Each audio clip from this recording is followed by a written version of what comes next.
there why white farmers are seeking a role in land reforms. Now, this comes as the government moves to change the constitution to allow for the expropriation of white-owned land to rectify racial ownership disparities.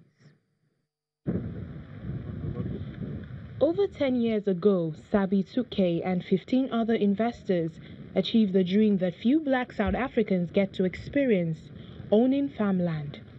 The 472 hectares farm, situated at 100 kilometers south of Johannesburg, was first bought by the state from a white farmer and transferred to a trust comprised of hopeful black farmers.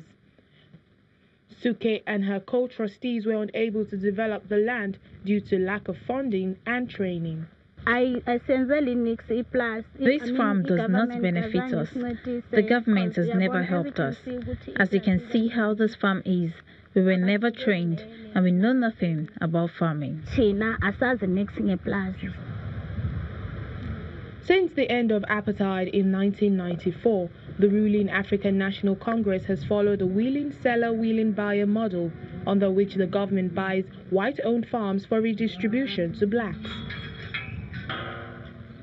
Nick Sefontaine, a white cattle farmer, is on a panel chosen by President Cyril Ramaphosa to help him speed up redistribution without undermining the economy, after writing an open letter asking the leader to consider commercial farmers' views. Sefontaine, who founded and now chairs Cernic Group, which focuses on large-scale cattle and beef production, he says change is needed as emerging black farmers want to get into the market but often lack direction. I'm not in favor of expropriation without compensation. I don't think it's necessary. I think it's going to do more harm than good.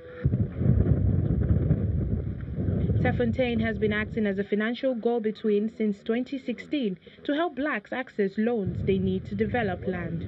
Solomon Mosue is one of the farmers who has benefited from Sefontaine's initiative.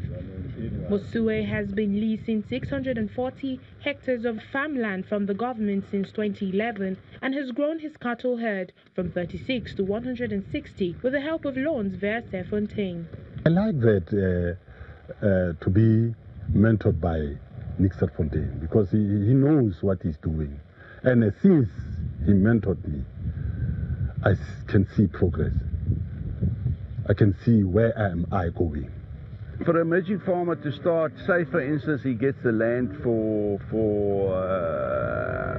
free, in other words he gets title land, access to the land, he's going to require at least, I would say in the order of about 1 million rand, average commercial farmer, to recapitalize that farm, to put in infrastructure and to buy stock. I run as a most Wednesday night. Some analysts like Shokolo Nchoncho, Chief Executive of Land and Agricultural Development Bank of South Africa, says initiatives such as government-bought land that is redistributed to blacks will not solve the problem, especially if black farmers are not trained on how to develop the land.